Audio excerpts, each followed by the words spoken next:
believe in God. I know God. I love me some Jesus. You're doing too much. That's crazy.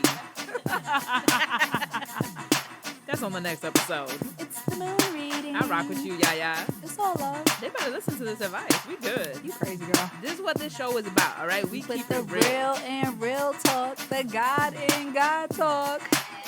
And that's a wrap. Today is Tuesday, March 3rd, and you're listening to Real Talk on Godtalk, a podcast for people who skip church for brunch on Sundays. Hey, y'all. So first off, I'm just going to put it out there, the elephant in the room. It has been about 2 months since we've released an episode. Yikes. Yikes, indeed. Right. We know that we have been slacking on our macking when it comes to releasing content. And we love y'all. And we thank you for understanding. But honestly, we are tired and we are just human beings. And it bees like that sometimes. That is nothing but facts. But you know what, YaYa? We are back.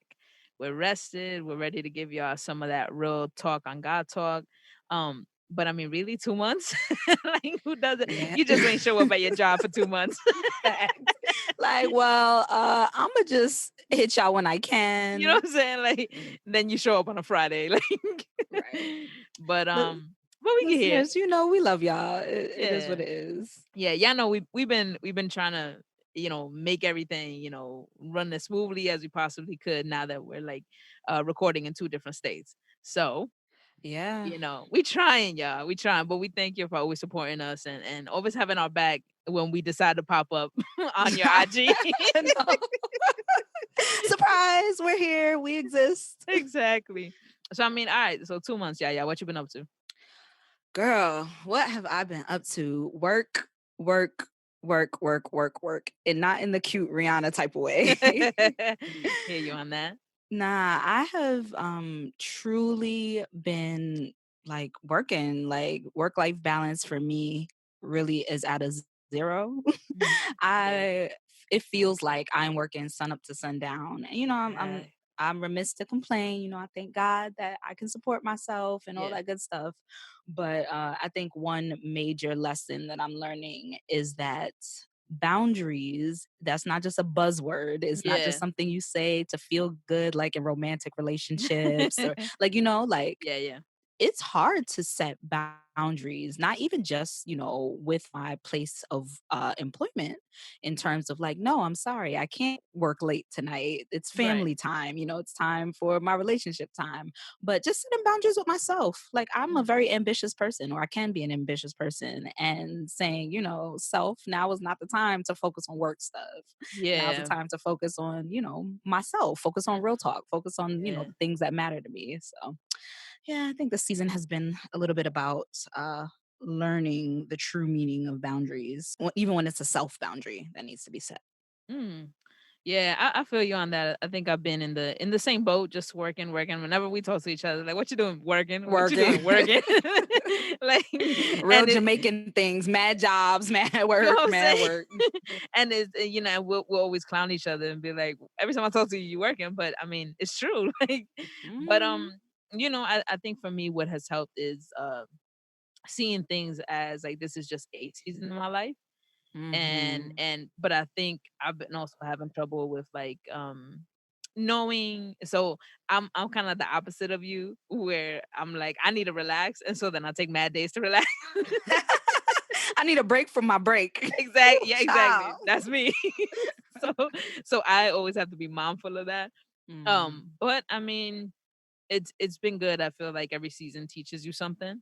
And so like this season I've learned a lot of like having those boundaries and being ultra mindful of them and to implicate them. Not just saying, but it's actually like keeping my word and like making sure I take a break and then knowing when it's time for me to get back to work. So I feel you on that. But we back. We back. Right. So let's get into a rundown of what you can expect on today's episode.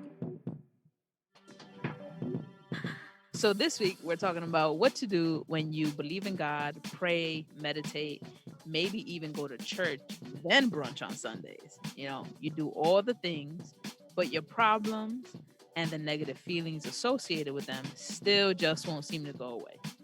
So we're asking the real talk question of the week. Why does it feel like spirituality stuff just isn't working for me right now?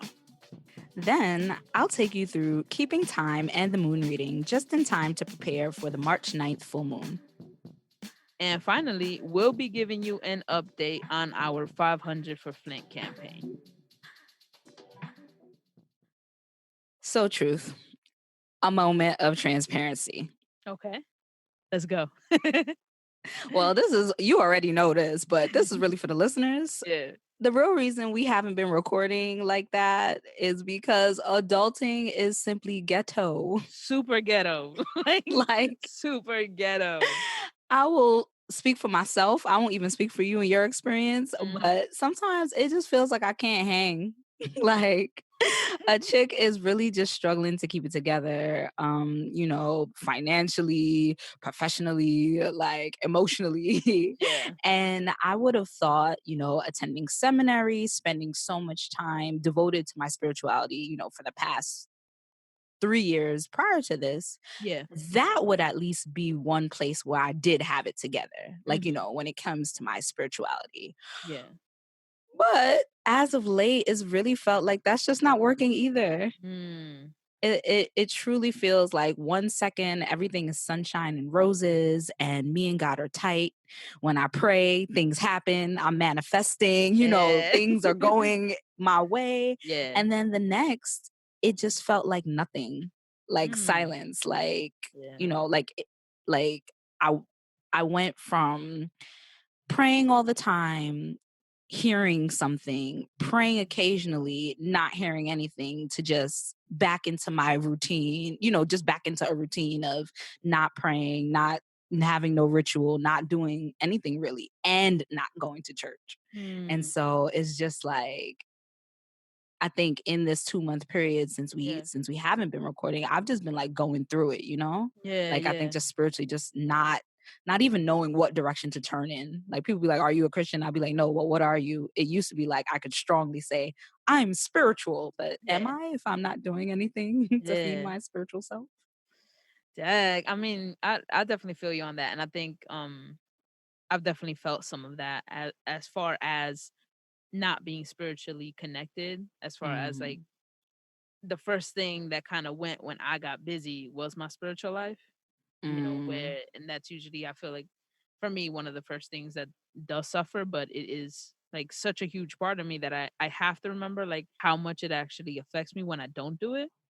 And I thought I was like, oh no, I'm good. I'm doing everything I got to do. I'm doing this, that, and the third, without realizing that the most important thing that I need to do for myself, because it feeds me so much, is having my spiritual life and making sure I'm in prayer, making sure I'm reading scripture, making sure I'm studying scripture. And most importantly, I think for me was having that community, like my brothers and sisters in Christ, like calling them, having like that contact where like we just hit each other up on text or whatever. But it's something about getting on a phone call with somebody, something about like having dinner with somebody and being like, yo, what's going on? And being this wisdom from people who are like older than me, who have like experienced life and can give me that. You know what I mean? I am not normally like a anxious or fearful person, and having like those feelings come up really kind of shook me to where am I off. I guess it's important to start right off just right out the gate when we're talking about this. I just want to say to y'all listeners, Truth and I have talked about this. Our conversation today is not really a conversation about mental health. No.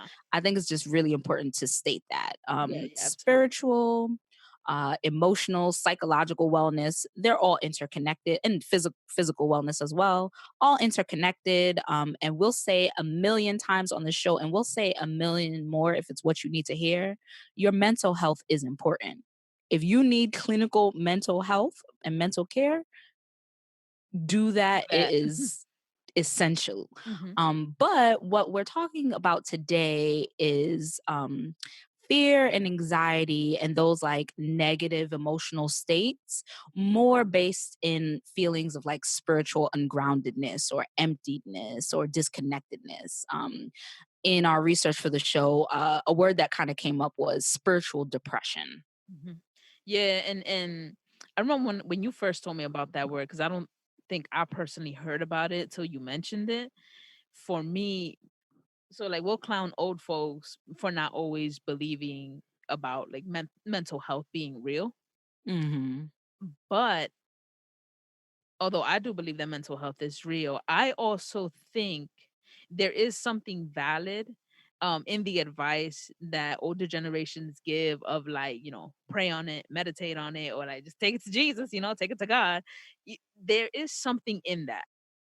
For me, this is what I mean in this conversation of there is something in understanding that perhaps some of your fear, some of your anxiety is rooted in that spiritually we have moved away from our spiritual center.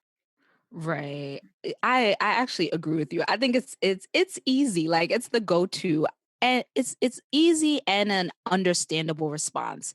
Like if you go to your family with your issues, with your real Yeah. psychological issues, and they're like, see a therapist. You don't need to see a therapist. X people don't see therapists, Right, black right. people don't see Yeah, therapists, yeah. whatever, people don't see therapists. Right. Then I get why there's like a big backlash against Yeah. take it to Jesus or pray on it, or it's Yeah. a spirit like or spirit or it's a case of spiritual warfare. Yeah, yeah. However, from the starting point that yes, take care of your emotional and Uh-huh. psychological self, I agree with you so much that like it doesn't make sense to like go take the pendulum completely to the other side and Right, say right. that there's no merit to taking care of your spiritual health as well. And I think part of, like you mentioned, having community earlier, I think for me, just thinking about it out loud now, I think that for me is one of the challenges of not being a quote unquote religious person and not going to church. It's not necessarily having anyone to guide me or help me through Mm. like these patches of like spiritual disconnectedness. And Yeah. so not necessarily having anyone to help me name, like, Mhm. I feel like in many ways I am taking care of my mental health and my physical health. And yet I'm still feeling like this spiritual dryness. Yeah, yeah, exactly. A part of taking care of ourselves spiritually often gets left behind, right? Right. Because it's like that's the first thing that goes. So it's like, you get busy at work, you come home tired, if you have to cook, what do? We order out, right? We find the easier things to do, right? Mhm. Um, on the weekends, if it's your first day that you get a break, you're probably not waking up early. Or if you are, it's because you want to do something that you want to do, right? You know what I'm saying? But other than that, like our spiritual life really does get thrown to the back. Like, that's just it. Because before we see our relationships take a hit, our spiritual life has already taken a hit, been on the ground, been run over.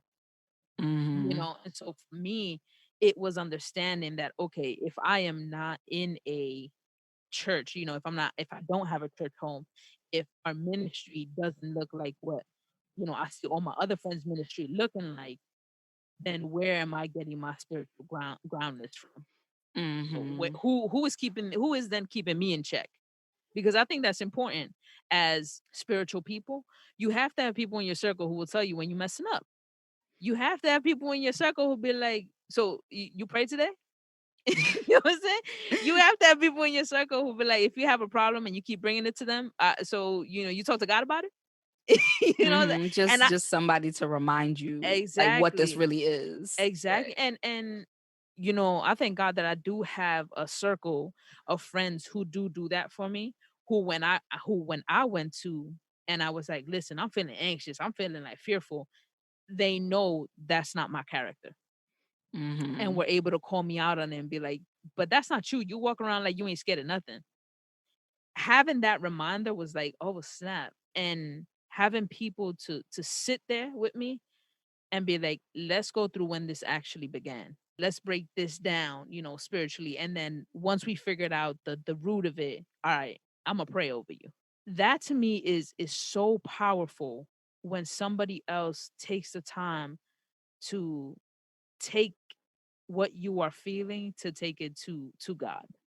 Mm. You know what I mean? Like that for me is so powerful. And it helped me realize like, all right, it's great. We doing all this, real talk and God talk, we doing all of this. We can't do this if we're not spiritually grounded. Because when we started this, we said this is our form of ministry. We can't minister to people if we not Right. right. You know what I'm saying? We say that all the Right. time. That experience really helped me to see, okay, I have to make a decision about making time for prayer, making time to talk to God, about meditating, about studying scripture, and about reaching out to my community. I have to be held accountable for reaching out to others. I don't always expecting people to just reach out to me, if they need something, sometimes because not everybody will. But so I'm gonna take what you're saying, Yeah. right? And so you are in a community and you have people that are gonna check you and say, here are the things that you can be doing Yeah. to like get out of that rut that you're feeling, or like, Yeah. to bring yourself out of this. And so the question that came up so much for me is, what happens when you're like doing all of the things? Mhm. Let's say you are praying and meditating and doing all Yeah. that, right? And you are still just not hearing God, or not seeing God in the midst. Yeah.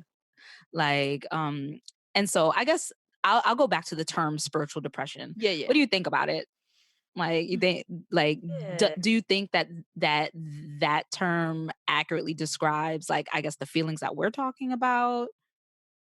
So I don't think so because for me, so spiritual depression for me makes sense when we talk about anytime we are in the midst of something that we like have no control over. Mhm.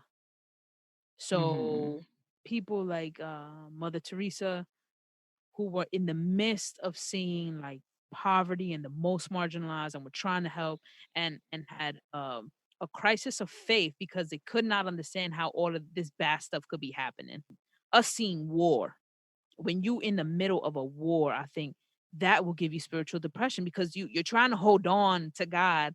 And you're talking about like an actual, like, bang bang shoot 'em up Yeah, war, like a right? bang bang war. Okay. Yeah, yeah. Like or you think about the things that the children in foster care go through, you know what I mean? And the people who are in the middle of that, who have to see that every day, as part of their job. How do you keep holding on to God while you're seeing with your own eyes what the world is telling you is going on? I think that could cause a spiritual depression. What I'm talking about is when I have made a decision to not prioritize my time with God. You know what I'm saying? Where I've Mm. decided, I'm so tired right now. You know what? I'm gonna pray tomorrow. I'm gonna read scripture tomorrow. I'm gonna do this tomorrow. And I keep pushing it and pushing it. And to the point where it's 3 months and I've yet to see that tomorrow to pray. You know. So I think for me, Mhm. there's a bit of a difference in I like how you broke that down. I like how you broke that down, and it makes it a little clearer for me, I think, what might be going on with Mm, me. You talked about someone like a Mother Teresa. So, like, I believe that she went through like this huge crisis of yeah. faith from like maybe like 1946 or Yeah. 1940 something to Dang. 1979. Yeah. Like, that's like a 30-year Yo. crisis of Dang. faith, and she's a Right, right, saint, right. like, like a Right, right. literal Mhm, saint. mhm. And so, like, there's someone like her that's in the midst of all these like trying, very difficult situations. You see how terrible the world can be, and in the midst of that, you're like, is there even a Mhm. God, or like, where do I fall? It's that type of crisis of faith is like an existential crisis type Yeah. thing. Whereas on the flip side, you're saying there's also like, well, I'm putting this distance between God and myself by not prioritizing, not Yeah. doing the things, and therefore feeling this way. I think I am feeling maybe a mixture of Yeah. both.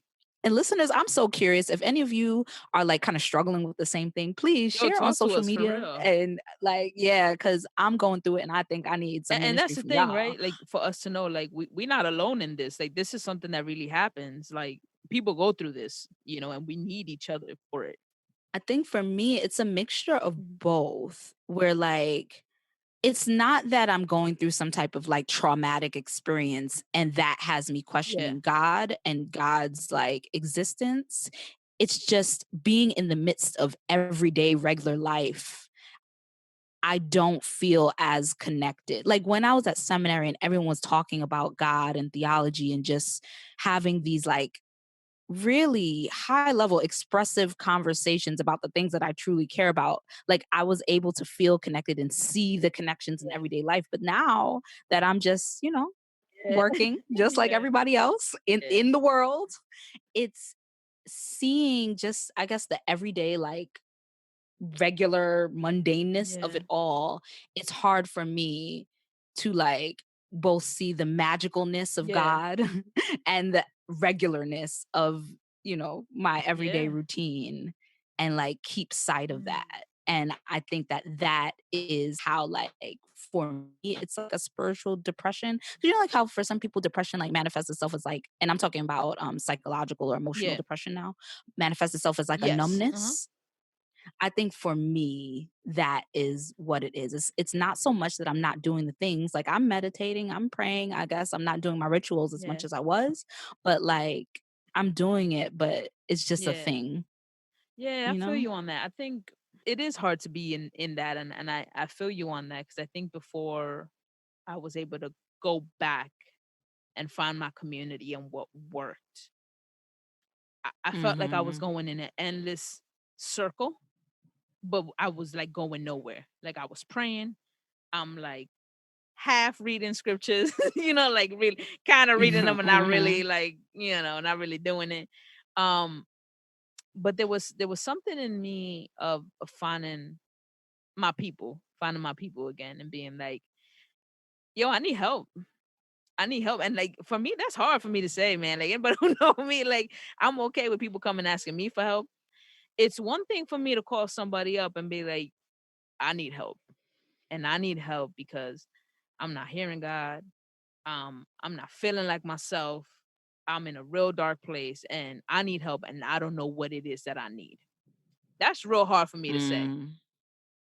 And so for Mhm. me to have called my people was I knew that I had to remove that part of me. I had to shake that pride off me. Like, yo, you need to ask for help because if not, you you're not gonna be able to get through this. And when I called my people and was like, yo, this is what's going on, and my people responded the way that they did, I was so thankful. I think my I speculate that when I went to that church I told y'all about on my Instagram, something happened in there. Wait. So give a little short give a little short version. You And visited it a was a cult, church. y'all. Like, the shortest version ever. It was a cult. I knew it was a cult from the way they was talking. They were talking about the purity of the church. There was all types of just cult language. And, you know, one of my peoples was like, you went into that church and something grabbed onto you. Cause she was like, cause Mhm. from there, that's where I pinpointed since I went there that I felt different. Okay. And then it was after, you were able to express yourself to your Mhm. people saying, something Yeah. doesn't feel right. And they were able to like pray Mhm. over you and like kind of help guide you Yeah, out kind of of that. like I'll say, man, you rid the demons. You get rid of it. There's Yeah. there's negative stuff out here. Like there really is. Like I I am not I'm not one of those people who doesn't believe in that. I do believe there is negative stuff going on and it will attach itself to you. You know? I try my best to stay like aware of that. And and what another thing that we call is like, some people get around you, you get a weird energy. You know what I mean? It's something ain't right there. Mhm. There's some people I've met, and from the first time I meet you, I know if I'm gonna mess with you or not. And if we ain't talking, then you know what side you fell Shady. You're shady. on. you know. But I mean, No. it is difficult, and I feel like with spirituality, we're all trying to speak this language that none of us are fluent in. You know what I mean? Like we Mm, really are. We're all trying, and it's really I think the only way we kind of get through it is by helping each other build community and reaching out to one another to say. Because I think even if you don't get mm. everything you need from like one group, maybe you'll get a little bit here, a little bit there, a little bit there, and that kind of helping you build, you know? I mean, I really kind of want to return to something you had said a Yeah. little earlier. You talked about like not having too much pride to admit that you're spiritually Hmm. struggling. And as a person who, to have a name YaYa the goddess and have a Yeah. radio show, a podcast about spirituality, people can look at me and think a certain thing, think that I'm Oh sure of yeah, myself she got it spiritually all the together. time and that, Mhm. right, that I have it together. And I think there's something in that, for you listeners, if you're a quote unquote religious Mhm. person and you go to church or you have a position in your church even to not have too much pride to say I'm struggling Yeah. spiritually, like that's a Yeah. powerful thing. And then I keep going back to Mhm. Mother Teresa because I just can't believe it, like, growing up in the 90s, Mother Teresa Right. was it, like she was If you want like to know who to be like, to be like, you got to be that Mother Teresa. right, like she was the person that you Yeah. turn towards. And so like I had read David Van Bemia. Mhm. He wrote an article in Time magazine about Mother Teresa, and what he said was her absence of faith basically started almost the same time she started tending to the poor in Yeah. Calcutta, right? And so except for a 5-week break in Wow. 1959, her crisis of faith never gave up. So Wow. she was basically almost always cheerful in Yeah. public life. So she always had a smile on. She always presented, in a way that you would not know that she was going through like this inner Mhm. turmoil. But she had like a series of letters that she wrote during that time that expressed like a David Abima called it a deep and abiding spiritual pain, Wow. right? And I just think that that's so Yeah. deep. Like she's talking about her darkness, loneliness, and torture, Wow. right? From like not feeling close Yeah. to God. She even compares the experience of like her disconnect from God as being like hell at one point. And it really like doubted her, like, excuse me, it drove her to doubt the existence Mhm. of God. And so like she was really aware of the difference between like her really cloudy inner state and her, cheerful Yeah. public self. And she called her smile a Mhm. mask, a cloak that covers Ooh. everything, Wow. right? And so I think about Mother Teresa struggling with this on the outside, presenting as if everything's well, and then on the inside, like really freaking Yeah. going through it. And I want to kind of turn the question to you and ask, do you think that as a spiritual or religious person or Yeah. whatever, that there's like a pressure to be perpetually happy or like to perpetually present as if you and God are tight and it's all good and it's all happy all Yeah. the time? There definitely is. You always have to present every week that you're happy, that God is doing this, that, and the third for you, that you have your joy, that no matter what you're going through, you have your joy. Um, but the truth is, like, yo, we got life though. Like, that's the truth. Like, we cannot always be happy. Yeah, I mean, I think that the difficulty with that is that often religion and spirituality is presented as the solution Yeah. for these quote unquote Hmm. negative feelings. And so because we ask and I use the term we very loosely, but because we as spiritual leaders ask people to turn to their inner selves and spirituality and God Yeah. as a way to like Yeah. lighten the load when you're doing all the things, but the load is still not Yeah. lightened. it can easily turn into like, so what am I doing this Yeah, for? Like, absolutely.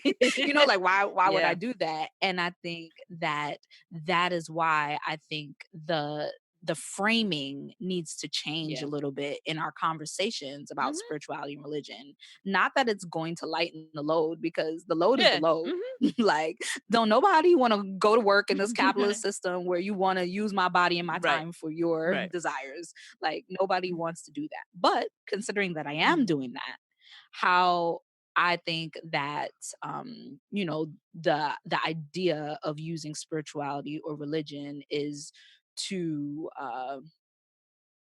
to make yourself uh the optimal person, Yeah. so that when you're out in the world, you're representing Mhm. God, and you're able to be God's Yeah. spirit out in the world. And so I don't know how we got to talking No, I about mean, that, it but makes sense though, because there is, you know, uh people in the church, if you're the pastor, expect you to behave a certain way. And I think the more that mhm, we can get pastors to realize how human we truly are and have that transparency with our people, the more we can lead by example to tell them that it's okay for them to be transparent with themselves. That just because you're a right, Christian or just because you're X, Y, and Z doesn't mean you have to be happy all the time. You know what I mean? Like it's not right, reasonable. It's really not. It's not reasonable. We're gonna be sad. Okay, you're sad, it's okay to be sad. You're mad, it's okay to be mad. There's no prophet in any of the sacred texts. There's no one person who was happy all the time. right, I would like to know what right. our audience thinks on this topic. Yeah, what do What y'all have y'all do been your if experience? if this whole spirituality thing isn't working for you? Why do you think it's not working for you? What's your experience been like? You ever been spiritually lost and found? How'd you find your way back? To keep the conversation going, tell us what you think by following us on Instagram or Twitter at Real Talk on God Talk.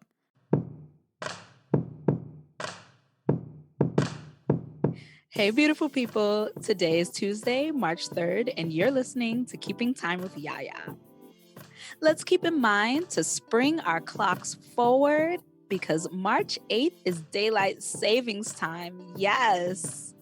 I've been waiting for this for so long. Also, remember March 8th is International Women's Day. Let's do it for the ladies. Then on March 9th, we'll be celebrating the Jewish festival of Purim, which commemorates the time when Queen Esther saved the Jews from being annihilated by the royal vizier Hammam. Now it's time for the moon reading. This week, we're trying something a little different. Folks have asked, "YaYa, do you do horoscopes?" And the answer is a definitive no. While I am a believer in the moon, sun, and stars, I do believe that astrology is a real gift, and it is not mine. However, with the Googles, we have access to so much information. So, just in time for the March 9th full moon, I took a trip to astroseek.com to see what they have to say. Just know, this is not a paid advertisement, although it could be if they want to cough up that cash. For the full moon in Virgo, your feeling of safety is now related to order and clarity, even in emotions. You may have the need to organize everything chaotic and disorganized. Try being more tolerant and accept the imperfections of life. It's better to trust life and let it run its own way. Not everything must be according to our expectations. Astroseek.com also says organs influenced by the March 9th Virgo full moon are the pancreas, eyes, the pancreas, small intestine, colon, digestive tract, rectum, okay, eyes, and ears. These organs are now more sensitive, so provide them with extra care. Right. And surgical operations are strongly not recommended during the full moon. Thank you. Yeah. You really make sure we take care of all our parts. Including Including your your rectum. rectum. Don't be caught out here sensitive. We are so childish. Oh my God. Oh man. But thank you for that mood reading. Really appreciate you. So before we wrap up, we do want to give our Real Talk and God Talk audience and listeners update on our 500 for Flint campaign. We were able to raise $246. Yay! Thank you, Real Talk and God Talk fam, for showing up and helping our people of Flint, Michigan who are still in need of clean water.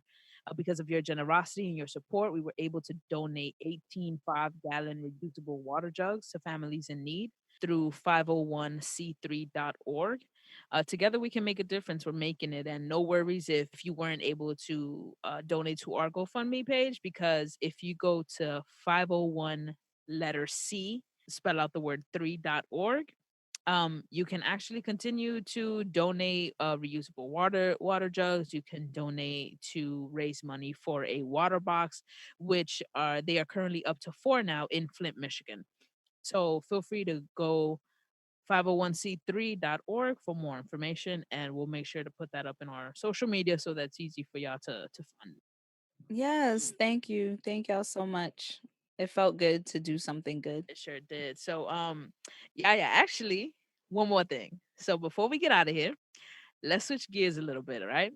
I'm gonna ask you a hypothetical question real quick, right? What you about to ask me? Oh God. Oh, this could, y'all don't know. This could be anything. Right, Okay.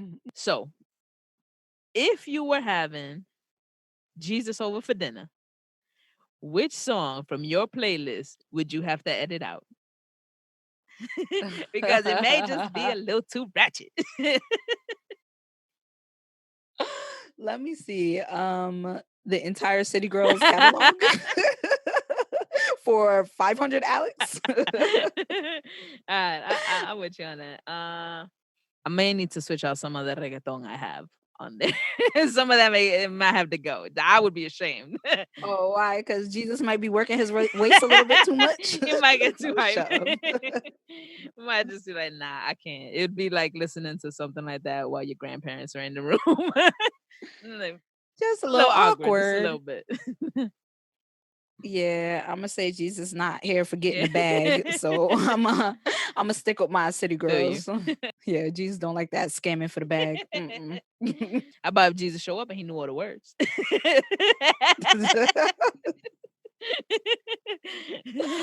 You know, on that note, we already know what we think, but we'd love to hear what you got. So follow us on our social media at Real Talk on God Talk on IG and Facebook, and at Real Talk on God T1 on Twitter, and let us know what you think. You know, what out of your whole entire playlist of ratchetry, because I know y'all out here, I know y'all got ratchet playlists. What's the one song that you're just like, nah, Jesus come over for dinner, we got to take that off? Let us know. We'll share your answers. Thank you once again for joining us for another episode of Real Talk on God Talk, and we will catch y'all on the next one. Not in 2 months. We'll catch you on the next one. Peace. Peace. I don't believe in God. I know God. I love me some Jesus. You're doing too much. That's crazy. That's on the next episode. It's the moon reading. I rock with you, YaYa. It's all love. They better listen to this advice. We good. You crazy girl. This is what this show is about, all right? We keep the real and real talk, the God in God talk. And that's a wrap.